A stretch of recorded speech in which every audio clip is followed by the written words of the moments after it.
Hello, everyone. Today, I'd like to share one of the most profound ideas I've ever encountered about human behavior. When I first heard it from my teacher, Yigal Rave, it completely turned my understanding upside down. Most of us believe that our emotions are caused by events. Something happens, someone criticizes us, a relationship ends, we make a mistake, and then we feel disappointed, rejected, ashamed, or angry. That seems obvious, but maybe there's a bit more to it than that. Could it be that some of us spend our lives repeatedly arriving at the same emotional destination? Different circumstances, different people, different relationships, different jobs, different years. Yet somehow the feeling is familiar. One person repeatedly arrives at guilt. Another repeatedly arrives at disappointment. Someone else repeatedly arrives at feeling overlooked. And yet another repeatedly arrives at feeling not good enough.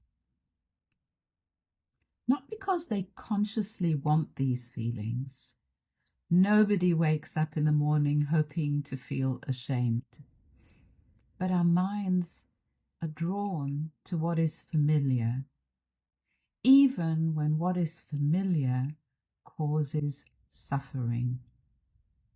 And this idea is worth exploring.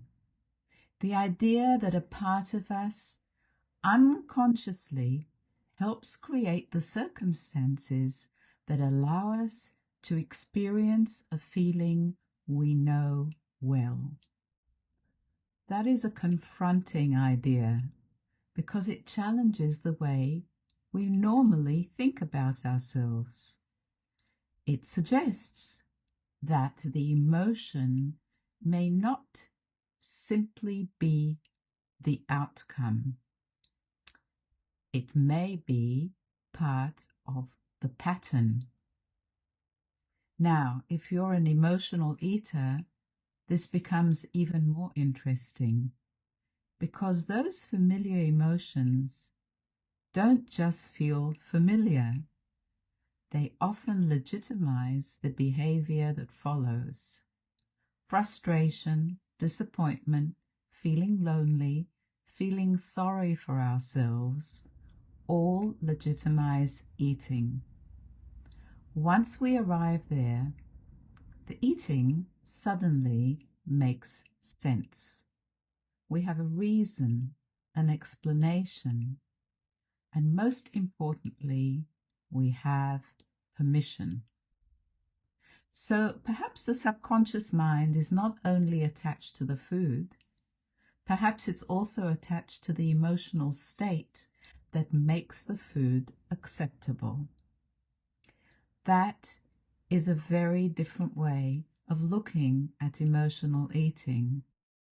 Not I eat because I feel bad, but feeling bad may be helping to keep the eating alive. And once we begin to see that possibility, we start asking different questions.